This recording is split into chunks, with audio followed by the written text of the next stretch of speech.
Un énorme volcan pourrait exploser demain en Indonésie, ce qui réduirait la production agricole de la planète de 40 ou 50% pendant 5 ans. Ça peut arriver. Ou bien des épidémies. Je veux dire, je ne sais pas ce que ça serait. Mais d'une manière ou d'une autre, nous sommes tellement, à l'échelle mondiale, nous sommes tellement au-dessus de la population et des niveaux de consommation qui peuvent être supportés par cette planète que je sais que, d'une manière ou d'une autre, cela va redescendre. Je n'espère donc pas l'éviter. Ce que j'espère, c'est que cela pourra se faire de manière civilisée. La planète peut supporter quelque chose comme 1 milliard de personnes, peut-être 2 milliards. Selon le degré de liberté et de consommation matérielle que vous voulez avoir. Si vous voulez plus de liberté et plus de consommation, vous devez avoir moins d'habitants.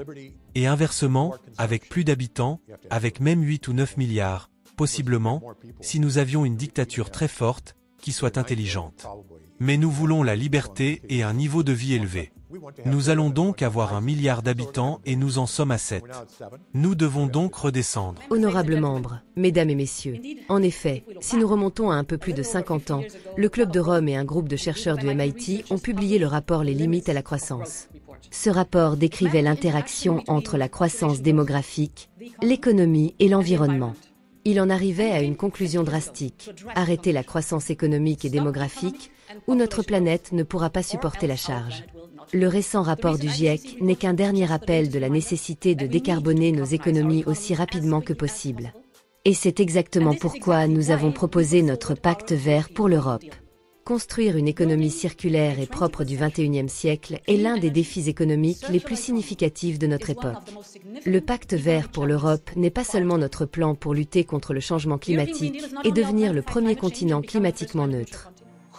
Covid est essentiel car c'est ce qui convainc les gens d'accepter, de légitimer une surveillance biométrique totale.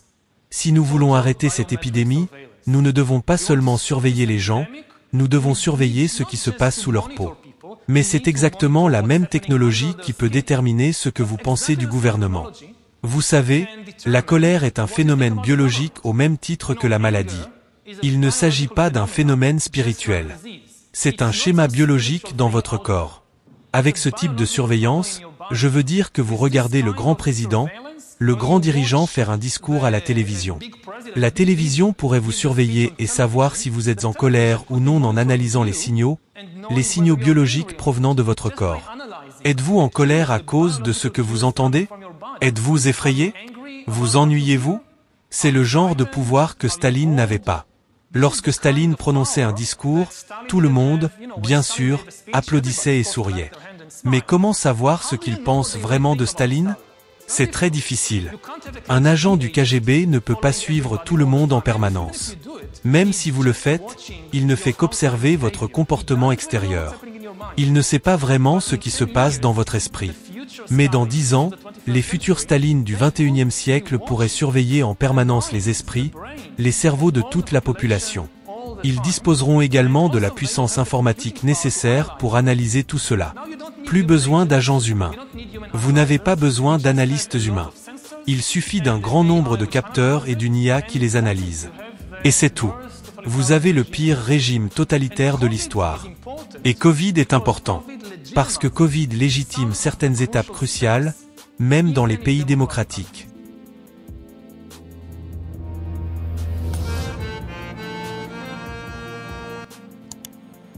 Dans la chronique Agora, Bill Bonnet publie un article sur les hommes de Davos, dans lequel il critique les élites économiques et politiques qui se rassemblent annuellement au Forum économique mondial.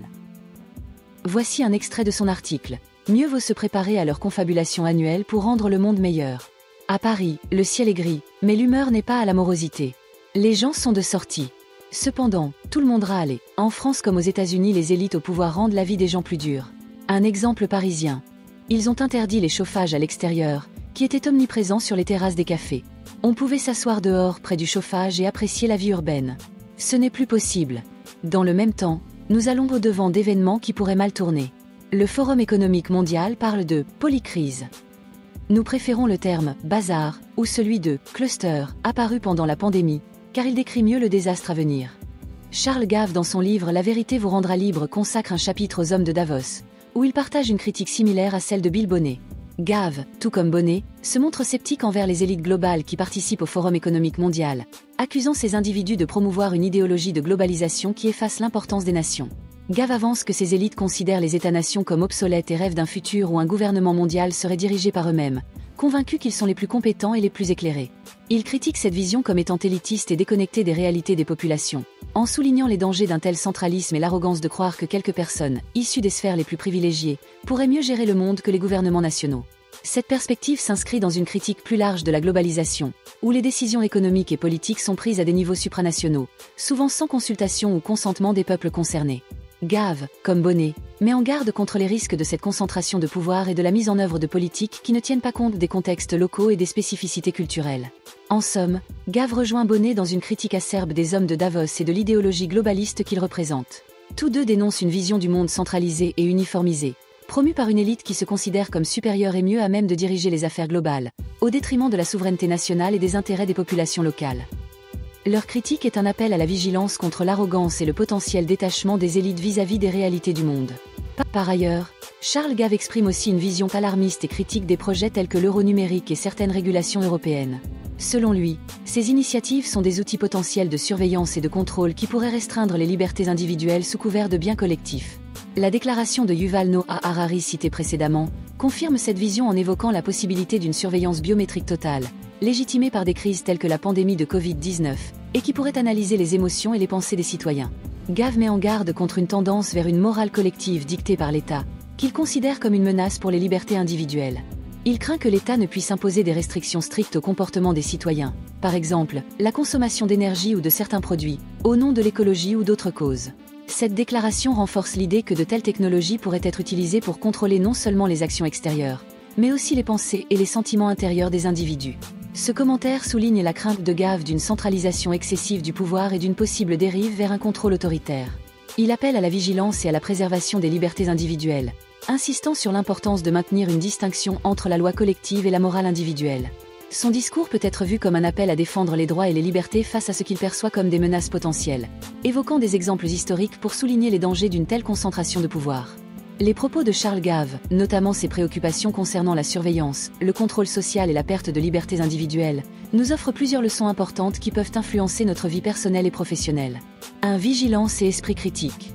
Nous devons rester attentifs aux évolutions politiques et technologiques qui pourraient affecter nos libertés. Il est crucial de questionner les nouvelles régulations et les technologies pour comprendre leurs implications sur notre vie quotidienne. 2. Préservation de la liberté individuelle. La protection de nos droits et libertés, qu'ils soient numériques ou autres, est essentielle. Sur le plan professionnel, cela peut signifier défendre l'autonomie et l'éthique dans nos décisions et actions, tout en respectant les règles et les lois. 3. Importance de l'indépendance financière. Gave suggère de garder une part d'indépendance financière, par exemple, en ayant accès à des liquidités. Cela peut se traduire par une gestion prudente de nos finances personnelles, en diversifiant nos investissements et en évitant une trop grande dépendance à un seul système financier ou à une technologie. 4. Responsabilité et éthique. Il est important de prendre des décisions basées sur des valeurs éthiques, tant dans la sphère personnelle que professionnelle. Ne pas céder aux pressions externes ou à la conformité si cela va à l'encontre de nos principes moraux. 5. Adaptabilité et anticipation. Face à un monde en constante évolution, il est crucial de rester flexible et prêt à s'adapter aux changements. Cela inclut la capacité de s'ajuster aux nouvelles technologies et aux régulations tout en protégeant nos droits et nos valeurs.